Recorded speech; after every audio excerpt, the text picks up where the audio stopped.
శిఖరమెంతో కొలవలేనిది, మరణకరమైన పాపి చేరలేనిది. నీ నీతి శిఖరమెంతో కొలవలేనిది, మరణకరమైన పాపి చేరలేనిది.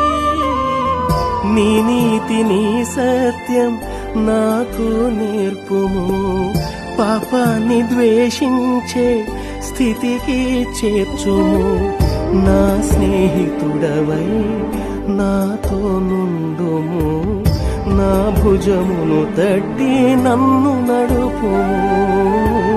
నా స్నేహితుడవై నాతో నుండుము, నా భుజమును తట్టి నన్ను నడుపుము.